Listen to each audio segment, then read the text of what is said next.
we're ready. Okay. Ralph? Yes. Hi, everyone. Thanks for listening in. Thanks for attending this online seminar. This is the entire seminar series at HUMA, the Institute for Humanities in Africa at the University of Cape Town in South Africa. And this evening, we're hosting Lisa Åkesson from University of Gothenburg in Sweden. And Lisa is professor in social anthropology at the University of Gothenburg. And her research focuses on recent Portuguese migration to former Portuguese colonies in Lusophone Africa, such as Angola and Mozambique. And the subject of today's seminar will be a paper in development that Lisa has supplied and that's been available on the website for download. And the title of the paper is Undermining the Abyssal Line, Counterhegemonic Civilizing Acts at Workplaces in Maputo. And this is co-authored, Lisa Åkesson working with Annette Hellman, Ines Raimundo Macamo, and Cesaltino Matzinhe. And Lisa has also published a book, Post-Colonial Portuguese Migration to Angola, Migrant or Masters, which was published in 2018 on Palgrave Macmillan. And she's also co-edited the volume Contemporary European Immigration, Situating Integration in New Destinations, which was published last year on Routledge. So thank you very much, Lisa, for joining us. And I really enjoyed reading your paper. The way that it puts concrete descriptions to people's everyday interactions and everyday lives in Mozambique, and this relationship between Mozambicans and Portuguese immigrants. And I like the way that you use terms like civilization and kind of give, you know, new readings to that word, and you talk about the ways that that word can be used and read. So please go ahead, and we've got your presentation on the screen, and after your presentation we'll have a discussion of your paper. So thank you very much.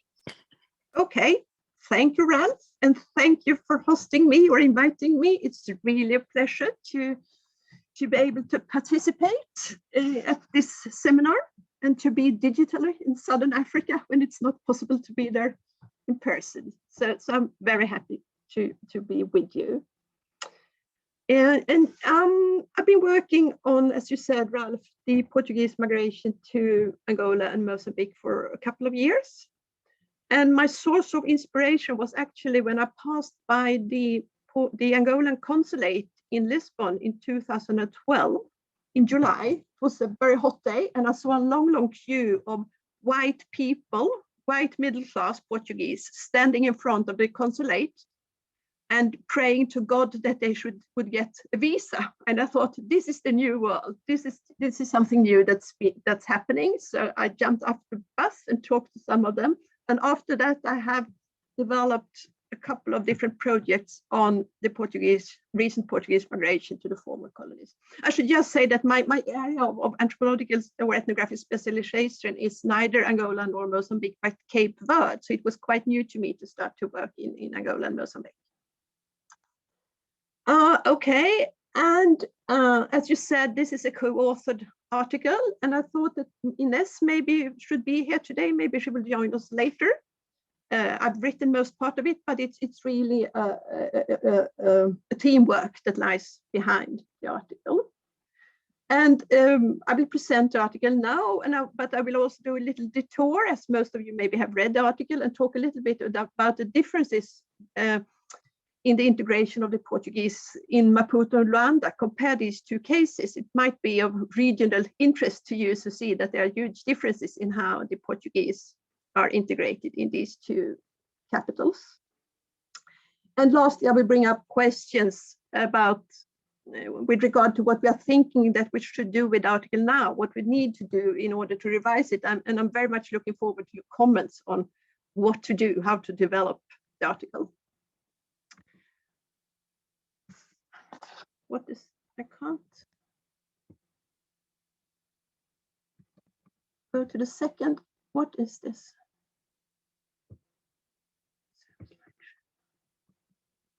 Can't change to the second slide.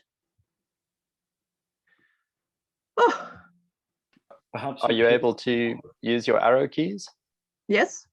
Okay. And if you click on the screen, perhaps. I do that. Here we are, thrust of the article. So you can see the next slide, can't you? Thrust of the article. It's still on undermining the abyssal line, the title slide for us. And I see the second one. You could also go to in Zoom. Can you exit full screen? The thing is that my full screen is in PowerPoint and not in Zoom. Oh, I see. It's very strange. Oh no, I'm seeing something. I saw something there for a second. Resume slideshow. I mean, oh God.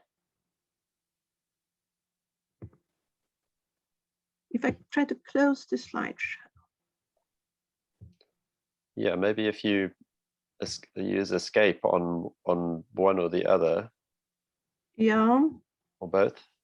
If I close the slide. There we're seeing, now we can see some of your slides. Now you've stopped screen sharing, that's good. Yes. Maybe use PowerPoint as you had it at the beginning without. Yeah, I think that's better. Yeah.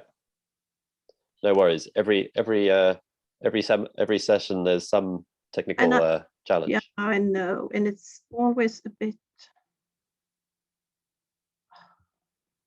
I just have to open my. There we are. So, and then I should try to share screen. There we are. Great. So what can you see now? You can see the presenter's view, right? Yeah, more or less. We can see the whole of the PowerPoint, but we can see your slide inside it. And if you go to your second slide, I'll keep this. Okay. That's fine. That's better than just having one slide. Yes. Yeah. Definitely. So, resuming then, the thrust of the article is that it deals with the interplay between the Mozambicans and Portuguese at workplaces in Maputo. And it focuses on transmission of knowledge.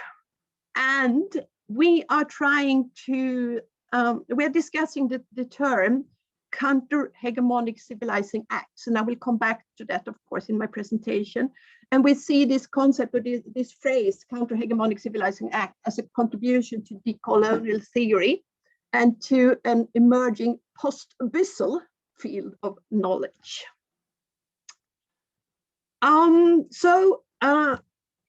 Research is a team sport, and as we have said before, there are different people who have contributed to this article. And in the article, we write a bit about our different contributions. And I just want to say a few words about my own positionality, which I've written about in other articles, because we have been working both, we have carried out interviews and participant observation, both with Portuguese and with Mozambicans. And as a Swede, this has presented me with different challenges, both working with Portuguese and Mozambicans. Because with regard to the Portuguese, people in Portugal sometimes tend to see Swedes as overly gender aware and politically correct. That's one thing. Another thing is that there is a lingering tension between Northern and Southern Europe in terms of a kind of an internal European Orientalism, where representatives of Northern Europe sometimes still produce Southern Europe as a space characterized by a lack of responsibility, productivity, and rationality, which I, of course, don't do. But there are sometimes, has sometimes been hesitations among Portuguese people to talk with me initially because of these tensions. And once one of my interlocutors looked at me and said, "Oh, you really look like Angela Merkel," and I nearly fainted because that was not what I had expected. So there have been these kind of Swedish-Portuguese tensions initially in the contacts. But on the other hand, many Portuguese have been very eager to teach me about Africa, because they have seen me as a person who doesn't know anything about Southern Africa.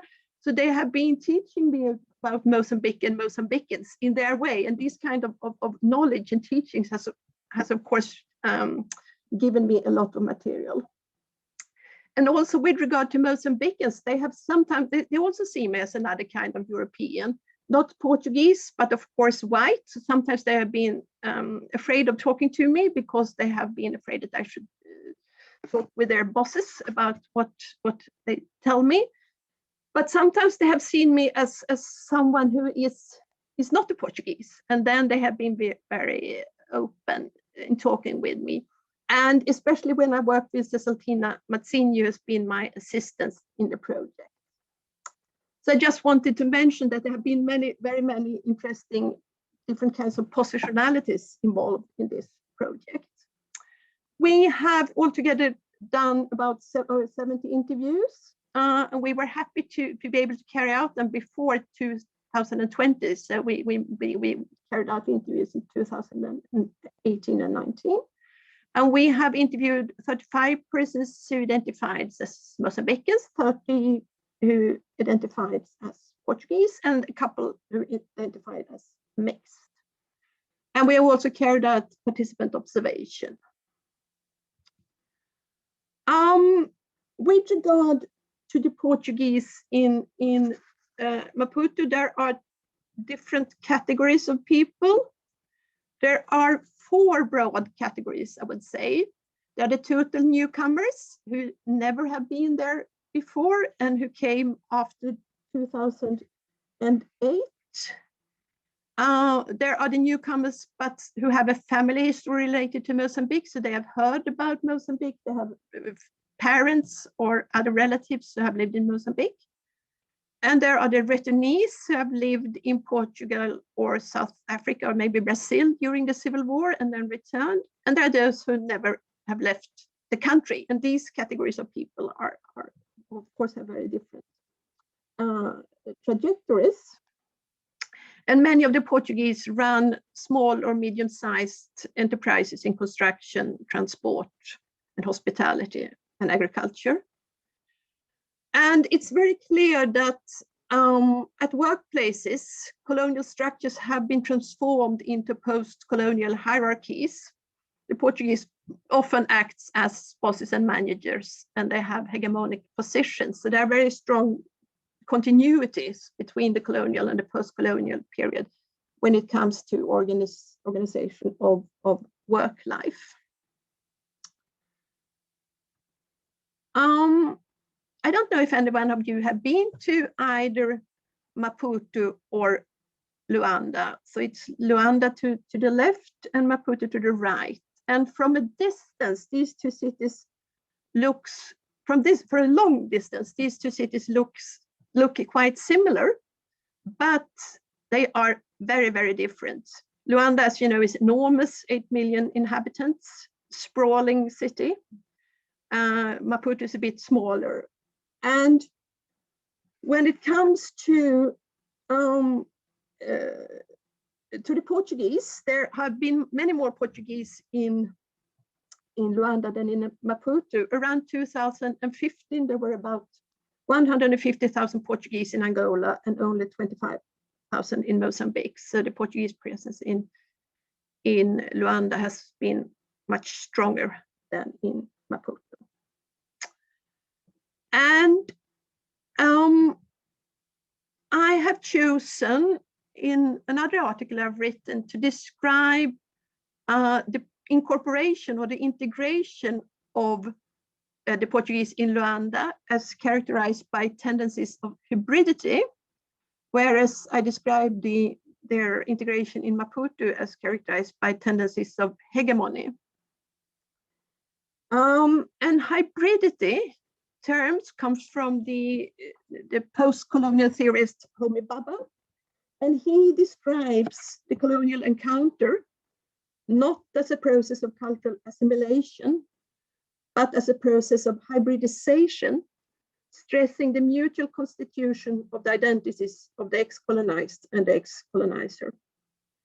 In such mutual and constitutive processes, post-colonial subjects, be they ex-colonizers or ex-colonized, become neither the one nor the other, but the hybridized self. A transculturation process takes place, which creates a new mixed cultural order. So that's the way he describes hybridity, and that's the way I also see it. And hegemony, I borrowed it, of course, from Gramsci, and he describes hegemony as the ruling class propagation of its own ideas and values, so that they become common sense. In the Gramscian understanding of hegemony, relations of power are naturalized and thereby rendered invisible. So if we look at the tendencies of hybridity in Luanda, people, Angolans often point out that there has been an extinction of local meaning and practices, and instead a creation of a Portuguesized nationalism. I mean, one example of this is that in Luanda, everyone or nearly everyone speak Portuguese, and the mixture of people from different parts of Angola is very strong. But what keeps, more or less in cultural terms, what keeps people together is the Portuguese inheritance. And this is especially true with regard to the middle class. The Luandan middle class, they often talk about cultural similarities between themselves and the Portuguese. They say we are so similar, we share for the same football team, we eat the same kind of food, we are vaidosos, which means that we are extravagant, both as Angolans and as Portuguese, and so on. And the Portuguese talk about an easy integration due to affinity in lifestyle and preferences. But on the other hand, the Portuguese often struggle with their relations to the rich and powerful Angolan elite. And in difference to Maputo, in Luanda, most of the Portuguese work in companies that are owned and or managed by Angolans.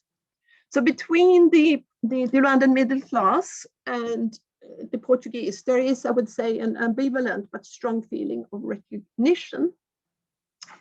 Whereas in Maputo, the tendencies of hegemony are stronger. In colonial times, the Portuguese who went to Maputo were often more skilled and well off, and it created a larger social distance to, I mean, in comparison with the Portuguese who went to Angola, those who went to Maputo were often more skilled and well off, and they created a larger social distance to the local population. And there are also stronger influences from the South African racial segregation. And in Maputo, the Portuguese do normally not work under Mozambicans, but are, as I said, owners of small businesses. So there is a strong hierarchy and coloniality in Maputo. And relations between Mozambicans and Portuguese are in many cases characterized by sentiments of mutual resentment. So among Mozambicans, there are many untold or half-told stories about suffering during colonial times. There is a sense of humiliation, which is not the case in Angola to the same extent. And it's also true that the colonial Portuguese exploitation was focused on labor, which makes the contemporary workplace relations between Mozambicans and Portuguese contributes to making them very tense and also exploitative. But among the Portuguese, there are also a sense often of resentment, because many of them, or some of them, had family members who were banished very abruptly from the country, from Mozambique at the time of independence, and they lost houses and enterprises and other assets. So there are also strong but hidden sentiments of resentment. And from both sides, and between the two, between the Mozambicans and Portuguese, there are often silences because of victimhood and humiliation, and because the topic is so sensitive, the topic of mutual relations. And so, as Paul, and this, with using Paul Connaughton's words, we can describe this as a humiliated silence. But on the other hand, when we sat down and talked with people one by one, the interviews were very often like opening a floodgate, and people were very interested in the Mozambicans talking about the Portuguese talking about the Mozambicans. Were very interested, and we carried out interviews that sometimes lasted up to 3 hours because people had so much to say. I'll now talk a little bit about the conceptual framework of the article. So coloniality of knowledge is an important concept, and the coloniality of knowledge refers to the epistemic dimension of coloniality. And coloniality is referring to the continuity of colonialism. And the coloniality of knowledge points to the fact that in post-colonial situations like the one in Mozambique, still the only source of valid knowledge is seen as the knowledge emanating from the global north. And then the global north is, of course, not overlapping with geography, but overlapping with the ex-colonizing countries. And I would say that both parties in both Angolans and both Mozambicans and Portuguese have naturalized the coloniality of knowledge.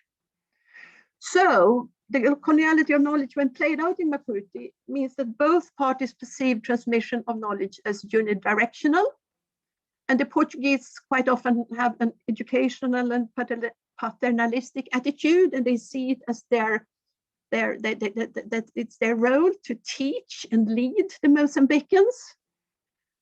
Whereas many Mozambicans find it quite inconceivable that they should transfer any ideas or skill to the Portuguese, although many of the Portuguese are new to the country and need to learn a lot of things in order to integrate.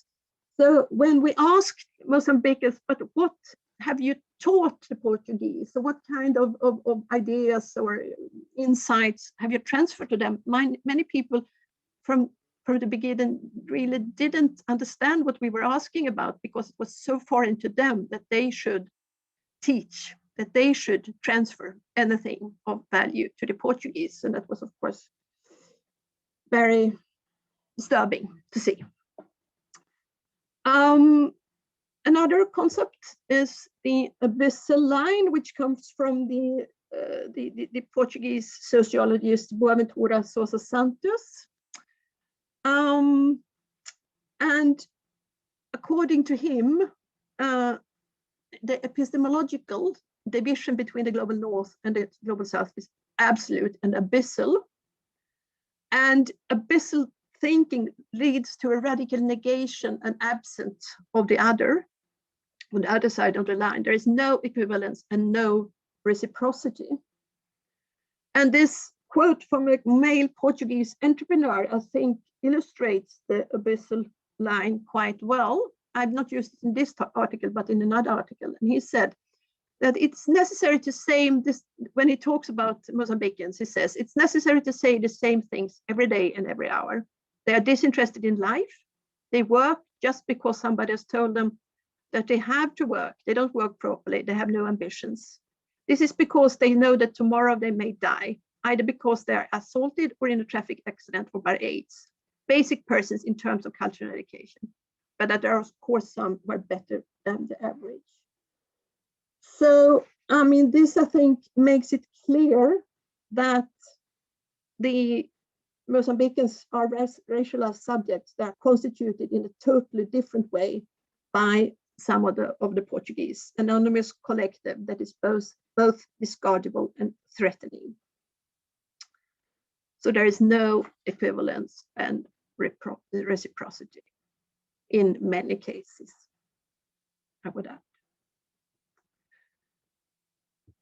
And the third concept is civilized, which we used. And by civilized, we mean a particular set of bodily performances, a way of knowing how to do things in a given time and space to master recognized forms of behavior.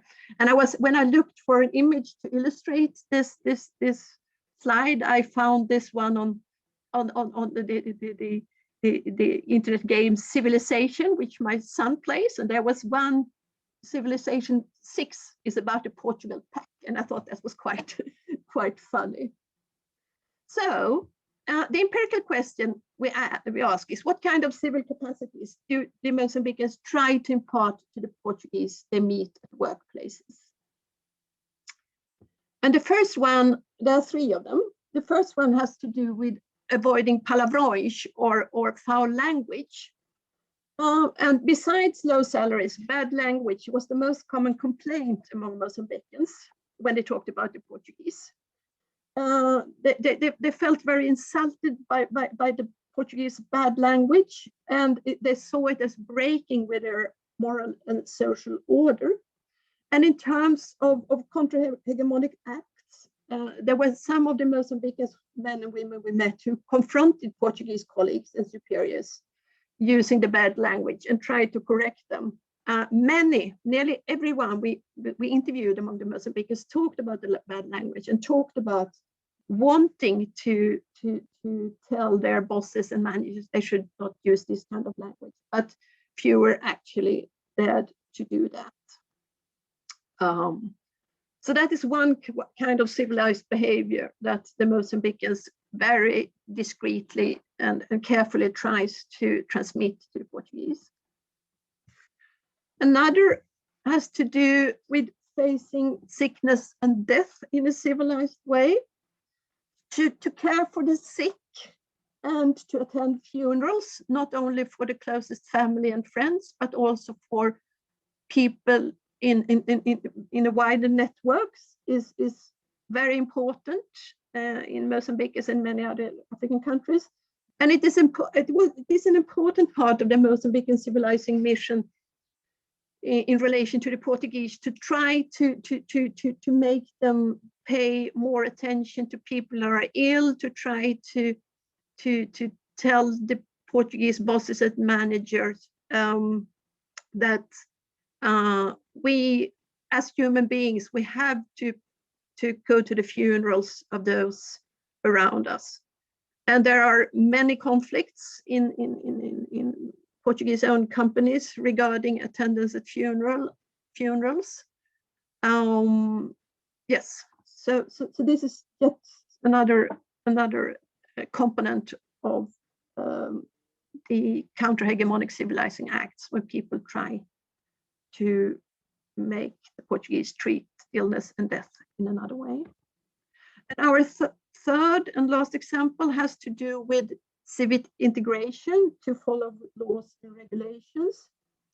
So the abyssal line reduces the global south into a reality beyond the workings of law.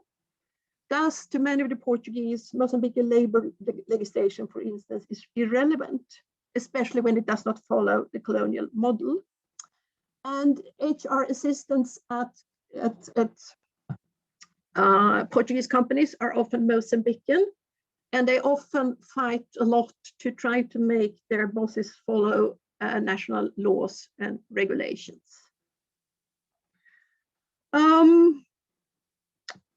So, in conclusion, everyday counter-hegemonic civilizing acts we see as everyday instances when people resist the epistemological abyssal line and try to struggle against its dominance.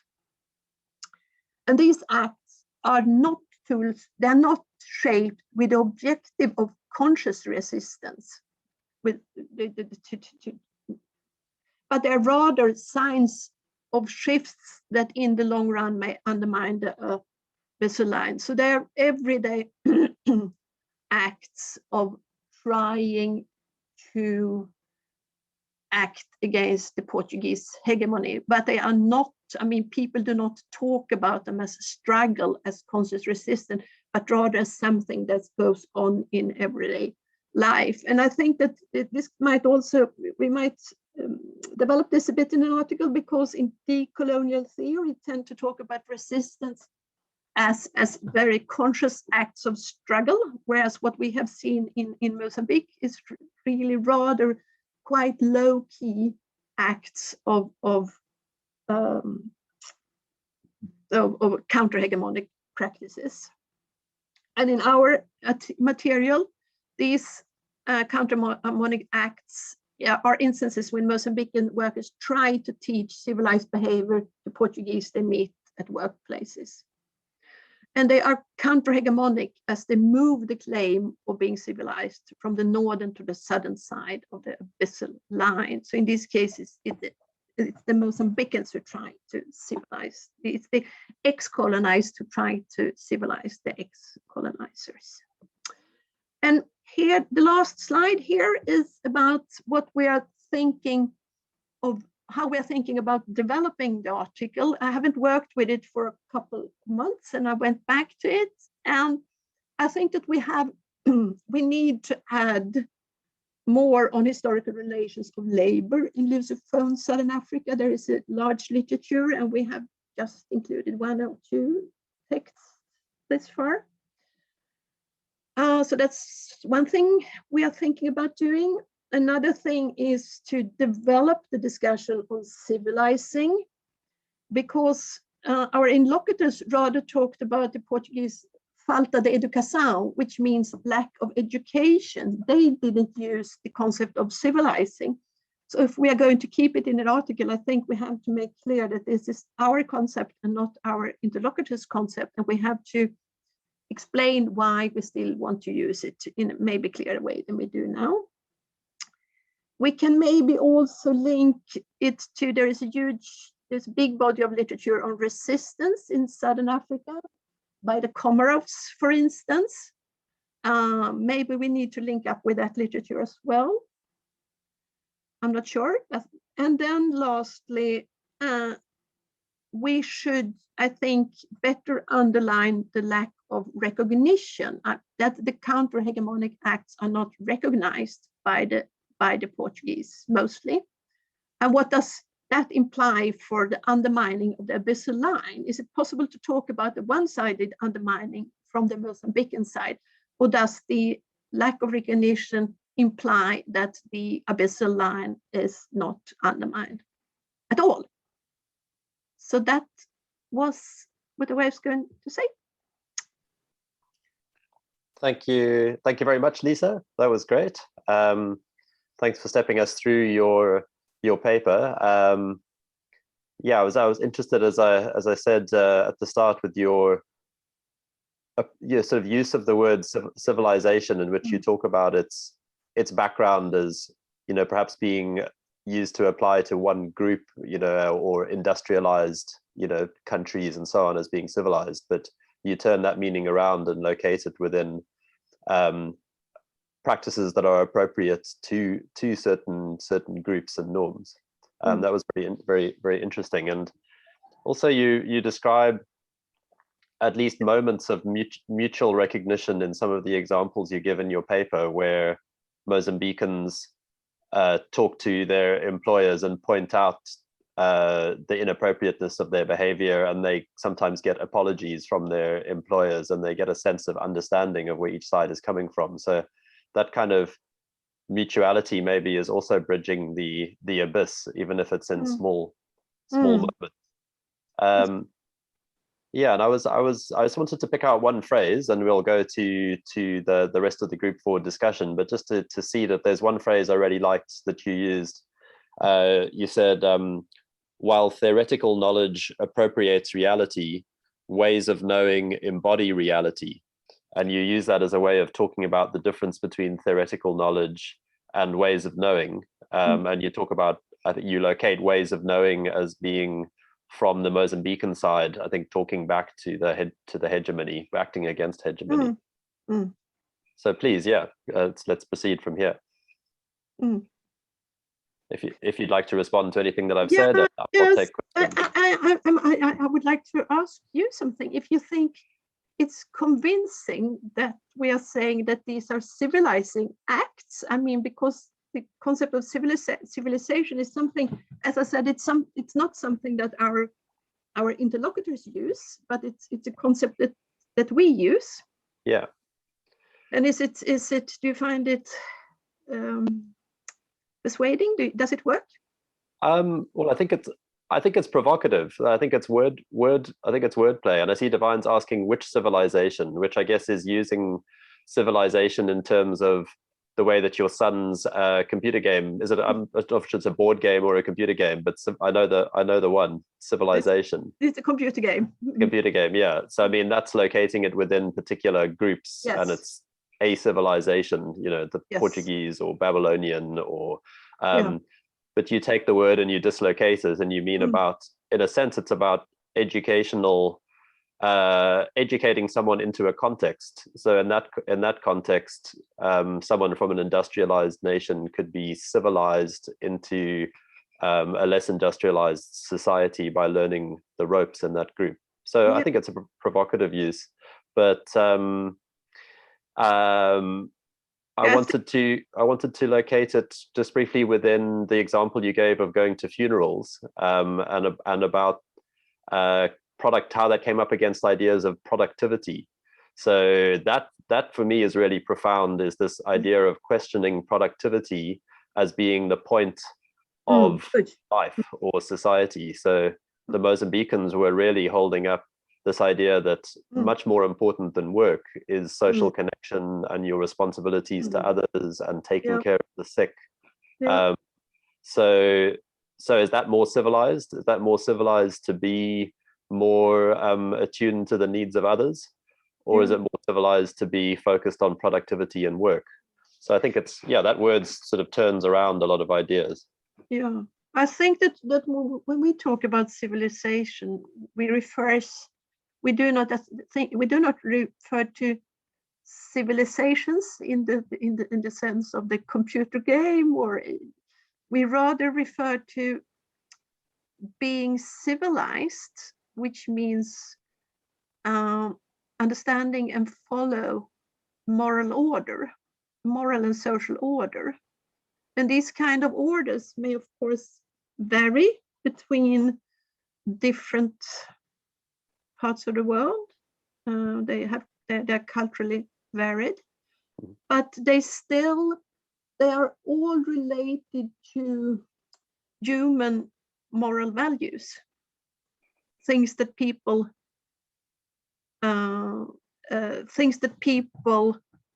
find important, behaviors, ways of knowing and being that people find important in order to be considered moral human being. Yeah. So it's not about order, it's about being. It's not about orders in the sense that there is one civilization, Portuguese civilization, and one Byzantine civilization or whatever. Or it's about ways of knowing and being. Yeah, maybe appropriateness as well. But I wonder if people could put on their videos if they feel like it, depending on what your circumstances are there. And if anybody wants to make a comment or ask a question, Fernanda, I see you're on here, and I think that, I know that both Cape Verde is one of your areas I think that you look at, and also Lusophone concerns. So I don't know, Fernanda, if you have a question or a comment for Lisa. I do, but I see that Divine had some other issues. That he is making points in the chat. Yeah, I do see it. Yeah, but it was just following up on the questions that Ralph had asked, and I'm sure Fernanda and others will still push further, because it's about this notion of civilization itself as a vocabulary to make sense of people's lives today, and I'm just still trying to understand why it's so important and why it's a lens through which one should be looking through. I mean, what you're describing as counter-hegemonic, because the very notion of civilization itself is one of supra hegemonic concepts through which one reads the world, and it conjures implicit in it is just so many different ideas and questions, like what you're talking about, order, for example. Even the very notion of order, that order as a concept through which one examines or analyzes how other people organize lives is still located within this hegemonic, a framework. So I'm just trying to understand how one reintroduces such a notion. I mean, it's really provocative. I mean, especially within a context where, like Alicia Macamo is pushing, that we need to look for other vocabularies. We do not necessarily need to read our lives through these vocabularies that have become very central, that we need to look for other vocabularies, to read our lives. So I'm just trying to understand why it's so key and why it's so cold.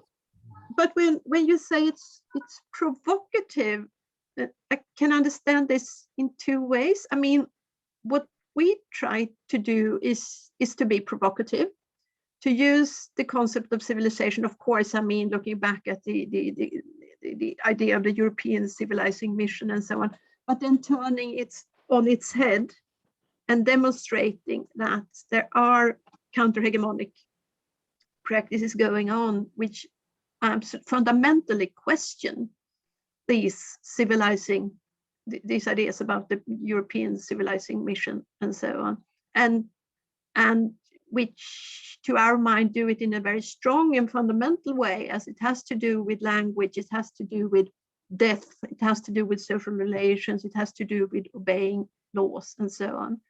Yeah. So that's the way we understand it. But when you say it's provocative, do you then intend to say that you find our way of using civilizing as provocative in any sense? Do you see what I'm trying to get at? I mean, to make it very basic, do you like the way we use civilizing, or do you find it challenging or negative in any way? Just trying to understand. I should let Fernanda now. Sorry. Yeah, no, but then if I can just explain the way we try to do it is just to turn things upside down, to be provocative, to turn things upside down. It's a provocation, as Ralph said, from our side, and that's why I think we want to keep the concept in the article.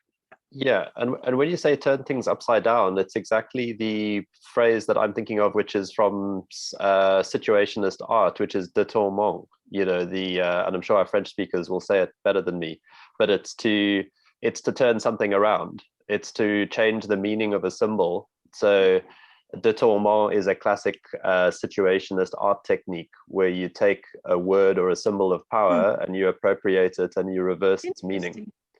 Can you please write it in the I'll write it in the chat, and then I can make it up. And then Dominique could pronounce it for me. Yeah. But yeah, so Fernanda and Minga, let's hear from Fernanda and then Minga. Great. Thank you. Thank you for the paper. I also must say, I think the use of the civilizing as a register here, perhaps a way of. I think we end up getting stuck in the word because the word has so much. It's so politically charged that even if we have if you want to use it in a disruptive way, it's almost as if the word itself resists that kind of turn. So I totally see where Divine's coming from, and to a certain extent I agree with him. But perhaps for the sake of this paper, I guess a lot, maybe more scaffolding, maybe more theoretical scaffolding for that kind of choice, particularly in relation to the very rich ethnographic material that you're bringing, and so it doesn't look like a floating concept, right? As more of an embedded, if you are able to do it, right? And here I'm abstaining from saying whether I agree or not, or whether I find it that it works or not.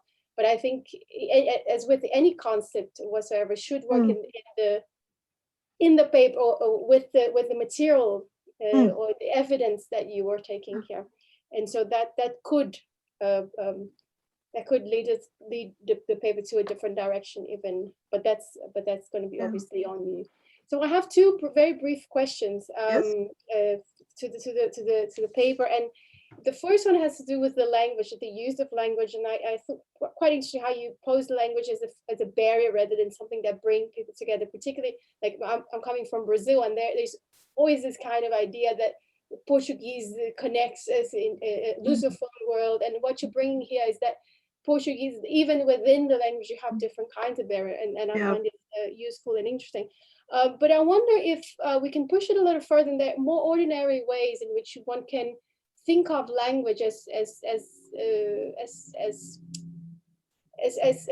troubling certain social dynamics here, and beyond the palavrões, right, beyond the bad words, and so and if it hints at other genealogies and other histories, and how language by the Portuguese has been used as if. What my question perhaps is: do the Portuguese feel that they have a greater command of the language, or that they most properly use the language in other contexts, perhaps not so much in the context of this kind of work, but other forms of work, or different work environments in which language would have a different weight, right, for the work itself. And the other question is actually about a footnote towards the end, in which you mentioned, and I find it quite curious that you mentioned that you presented this paper to academic and non-academic audiences, and you had a reaction in which people had said, oh, are you suggesting that the Portuguese are the worst kinds of colonial subjects, not subjects, colonizers. And so I find that particularly interesting, and I would like to know more if you could say a little bit more about the context. I'm not sure if that's helpful for the writing of the paper itself, but certainly for us to understand the afterlives of this kind of research, and how do you see this research entering different kind of public fora, and how people talk about it, and whether or not they identify with the concepts that you're working with here. Yeah. Thank you. Thanks, Fernanda. Good, thank you. Interesting questions. To the first, I would say to the first one about language, that yes, of course, the Portuguese feel that they have a better command of language, but in the case of the palavrões, that's not, or the bad words, the foul language, that's not so important. I think it's rather the history of how language has been used in labor relations in Mozambique. That is something I should add to the article. I thought about that in relation to your question, because I mean, to call people, I hint at it, to call people boy, a grown-up man. I mean, there are lots and lots of examples how denigrating bad language has been used in colonial times between Portuguese settlers and Mozambicans.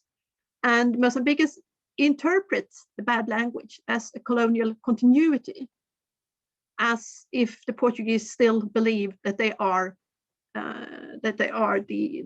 in charge of, that they are the colonizers, that they own the country, so to say, still. So bad language is very often interpreted in that way, and it has to do with the history of labor relations. So that is definitely something I could make clearer in the article. So thank you for that.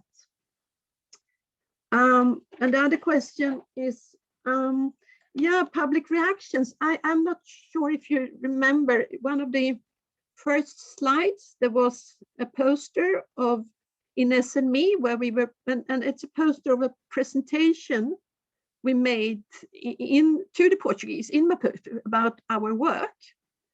So I made public presentations with Portuguese audiences, and I've also written a debate article in O Público, which is one of the major Portuguese journals, newspapers rather. And the reaction, I mean, and people have reacted in two ways. One way has been that they have said that, oh, this is very true. We are happy you bring it up, and we need people from the outside who look at what's going on in the Portuguese speaking world, so to say. So that's been one very positive reaction. And the other reaction has been connected to what I briefly talked about in the beginning, my position as a Swede, where Portuguese people have seen me, or seen our work, rather not me, but our work as a way of trying to dominate them, to trying to tell them that Portuguese people are worse, and then implicitly meaning that Portuguese people are worse than people from Northern Europe and worse than Swedes. And that's of course not what I'm trying to argue, but it's I've been when I wrote the debate article in Republic, I was really very carefully framing it as I am an outsider. This is an outsider's view. It's not the truth. This is my view as an outsider, but I still want to present it because I think it's interesting and because I think we can have a dialogue around it. So I think it's been very, and just another reason why I found it important to talk about this is that so many of our Mozambican interlocutors have told me that we can't say this to the Portuguese. You have to do it. So in a sense, and I've asked people, okay, but if you want me to say something to the Portuguese, what do you want me to say? And then they have so often answered, we want you to tell them that they should think about the language. This has been on and on. So that's why I wrote the debate article in Republic focusing on language. And I think it is both interesting and challenging to be an outsider trying to do this without saying that I know better, which, I mean, the Portuguese, they have a long history of living in Mozambique, and they have a deep knowledge of things that I don't understand. But saying that I think that in a globalized world, we have to enter into dialogue with each other, and the fact that I am not Portuguese should not prevent me, or a Mozambican or an Angolan should not prevent me from entering into discussions about things that I've seen. Thank you, Lisa, and thanks, Fernanda. And Minga has his hand up, and we have about 5 minutes to go, so this will probably be the last question. Hi, Minga. Hi, thank you so much, Dr. Åkesson. But I have a few points that I wrote down, but I don't think I'll be able to ask them because you're running out of time. I would like to give other people a chance to also ask some questions. Just to follow to what Dr. Divan spoke about, the word provocative, the title itself. Yes, it can be provocative in a sense that, it has to be on whose costs that can be. The word civilized. For instance, I look at your slide, the first slide that you spoke about, the 2008, because the movement of the Portuguese from Europe to Mozambique and Angola. And I remember being in Angola in 2012, where I saw this pattern of Portuguese moving to Angola. And also I had the opportunity to host many students and parents from Mozambique to kind of like understand what's going on. I think there's also a notion that you brought in there, the notion of language that has been problematic there. I don't know if you try to problematize the word civilization, and also to look at, because there are so many words that we can use in terms of how do you call this?